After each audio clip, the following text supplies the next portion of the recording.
جی बिस्मिल्लाहिर्रहमानिर्रहीम अस्सलाम वालेकुम वरहमतुल्लाहि वबरकातुहू। मेरा नाम है डॉक्टर शुएब जावेद। एक नए सेशन के साथ आपकी खिदमत में हाज़िर है। आज आपको सेलेनियम के बारे में बताएंगे कि सेलेनियम की कमी की वजह से जानवरों के अंदर क्या रद्द-बदल आते हैं, क्या नुकसानात होते हैं और परफॉर्मेंस जो जानवर की होती है वो कैसे उसको कैसे मद्देनज़र रख के उसको सेलेनियम की कमी को पूरा किया जा सकता है। तो सेलेनियम की जो एक डिटेल वीडियो ना वो आज आपके साथ शेयर करेंगे। सबसे पहले सेलेनियम है क्या? सेलेनियम एक मिनरल है जो कि पट्ठों की मुनासिब नशोनुमा के लिए अहम है, ज़रूरी है, बहुत ज़्यादा ज़रूरी है सेलेनियम जो है। अगर इसकी जो डेफिशिएंसी की तरफ आते हैं उसके साइंस क्या हैं, सिम्टम्स क्या हैं, जानवरों के अंदर क्या क्या चीज़ें आप देख सकते हैं सेलेनियम की कमी की वजह से। तो सबसे पहले आप देखेंगे जानवर के अंदर पोर रिप्रोडक्टिव जो होते हैं ना डेफिशिएंसी या फिर आप परफॉर्मेंस कह लें। तो सबसे पहले जो ख़राब तौलीदी निज़ाम है ना वो होगा सबसे पहले। उसके बाद वीक आर डेड फीटिस आ जाएगा, यानी कि कमज़ोर बच्चे पैदा होंगे या फिर इसकी कमी की वजह से आपके जो बच्चे हैं वो मुर्दा भी पैदा हो सकते हैं। तीसरे नंबर पे आ जाएँ जानवरों में आप अक्सर देखते हैं कि जानवर की जो जेर है वो रुक गई है और वो अक्सर निकालनी पड़ती है। गायों के अंदर भी, बकरियों के अंदर भी, आप ये दोनों जानवरों के अंदर देख सकते हैं, भेड़ों के अंदर भी देख सकते हैं, भैंसों के अंदर भी देख सकते हैं। तो जब भी जो प्लेसेंटा होती है, जो जेवर होती है, वो रुकती सेलेनियम की वजह से है। अगर आपके जानवर के अंदर सेलेनियम की कमी नहीं है, सेलेनियम जो है ना वो बरकरार है, तो वो आपके जानवर के अंदर जो जेर रुकने का अमल है वो नहीं होगा। अगर आपके जानवर के अंदर सेलेनियम की कमी है तो आपके जानवर की जो जोर है वो आपको हाथ के साथ निकालनी पड़ेगी। इसके आगे आ जाएँ जो नौजवान बकरे होते हैं या फिर जवान जो जानवर होते हैं उनके अंदर आप जानवर को लेमनेस और इसके अलावा कमज़ोर जानवर आपके नज़र आना शुरू हो जाएंगे। और इसके अलावा जो जिन जानवरों के अंदर सेलेनियम की कमी होती है, ख़ास तौर पे आपने बकरे देखे होंगे अपने जो कि ज़्यादा उम्र के हो जाते हैं, यानी कि 4 दांत या फिर 8 दांत। जो ज़्यादा उम्र के जो बकरे होते हैं वो आपने देखा होगा, जो उनकी थिन होती है, जो ठोड़ी होती है, वो जानवर किसी ना किसी चीज़ पे रख के बैठे होते हैं और उनके जो दांत हैं वो बाहर नज़र आ रहे होते हैं। तो एक ये भी कमी उसके अंदर आ सकती है। और इसके अलावा सेलेनियम की कमी की वजह से जानवर के अंदर डायरिया जो है वो बहुत ज़्यादा लग जाता है। अगर आप देखें कि बकरियों को ज़रूरत कितनी है, क्या ज़रूरत है भी कि नहीं है, तो बकरियों के लिए जो सेलेनियम की मुनासिब जो सतह होती है वो बहुत ज़्यादा ज़रूरी होती है।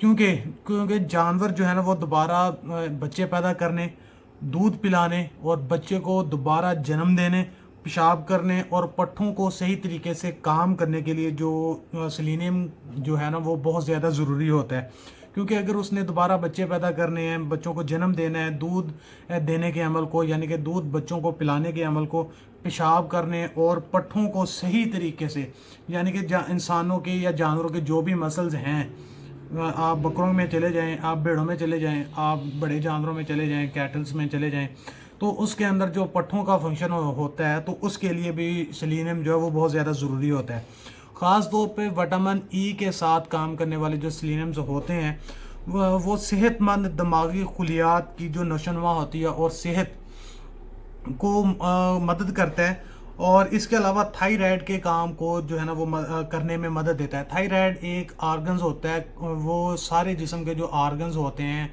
यानी कि आप के जो इम्पोर्टेंट जो आर्गन्स होते हैं उनको काम करने में मदद देता है। ये एक आर्गन है थायराइड। इसके अलावा जो है मदाफ़ती निज़ाम को सही तरीके से काम करने के लिए मदद करता है और सेल की दीवार को पहुंचने वाले जो नुकसान होते हैं उनको रोकता है। सेलेनियम की कमी की वजह से आपके जो सेल की दीवार होती है वो भी डैमेज होती है।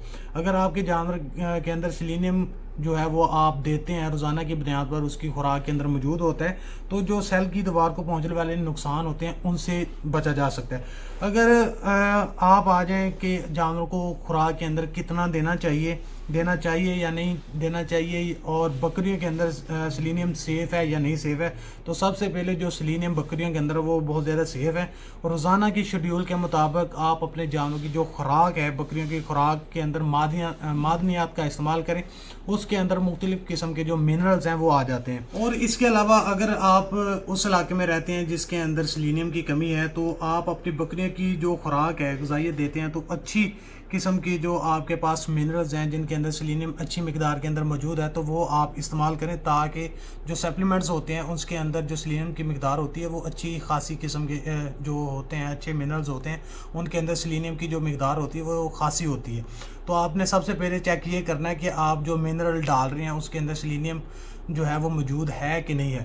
اگر آپ کو نہیں مل رہا تو آپ مجھ سے رابطہ کر لیں، آپ کو جو ہے نا وہ پہنچا دیا جائے گا۔ اور اس کے علاوہ سیلینیم جو ہے وہ جانور کو روزانہ کتنا دینا چاہیے؟ اگر روزانہ پر ہیڈ کے حساب سے جانور کو دیکھا جائے تو 0.7 ملی گرام جو جانور جو ہے نا وہ ایک دن کی ڈوز بنتی ہے سیلینیم کی۔ اور مثال کے طور پر بھیڑ اور بکریوں کی جو مکمل خوراک ہے اس کے اندر 0.10 پی پی ایم سیلینیم جو ہے وہ دینا ضروری ہوتا ہے۔ سیلینیم اب آپ دیکھ لیں کہ اس کی امپورٹنس کتنی ہے اور آپ نے جانور کو دینا بھی ہے۔ اس کے اندر جو افیکٹو ہوتے ہیں جو سائنس ڈیفیشنسی کے ہوتے ہیں اس کے اندر پور ریپروڈکٹیو جو ہوتے ہیں پرفارمنس آ جاتی ہے، ویک ڈیڈ فیٹس آ جاتے ہیں، اور اس کے علاوہ جیر رکنے کا عمل آ جاتا ہے، اور جو جانور نوجوان جانور ہوتے ہیں، جوان بکرے ہوتے ہیں، اس کے اندر جانور کمزور اور لنگڑے ہونا شروع ہو جاتے ہیں۔ تو سب سے پہلے آپ نے جو اس کی مقدار جو ہے نا وہ اپنے جانور کو 0.10 پی پی ایم یعنی کہ 0.7 ملی گرام اس کی ڈوز اپنی بکریوں کو، بھیڑوں کو لازمی دینی ہے۔ بڑی جانور جو ہوں گی ان کے اندر جو اس کی مقدار ہے وہ بڑھ جائے گی۔ تو اسی طرح انشاءاللہ نیکسٹ آپ کے ساتھ جو ویڈیو شیئر کریں گے وہ وٹامن اے کی علیحدہ کریں گے، ڈی کی علیحدہ کریں گے، اور ای جو ہے وہ اس کی علیحدہ کریں گے کہ جانور کے اندر وٹامن جو ہیں وہ کس جو وٹامنز ہوتے ہیں یعنی کہ علیحدہ اس کی کتنی مقدار آپ کے جانوروں کو ضروری ہوتی ہے، اور کتنا آپ نے ڈیلی بائی ڈیلی اس کی خوراک کے اندر دینا ہے۔ تو یہ تھی چھوٹی سی انفارمیٹیو ویڈیو، آج تک کے لیے اتنے۔ دعا میں یاد رکھیے گا، 5 وقت نماز ادا کیجیے گا۔ اللہ حافظ۔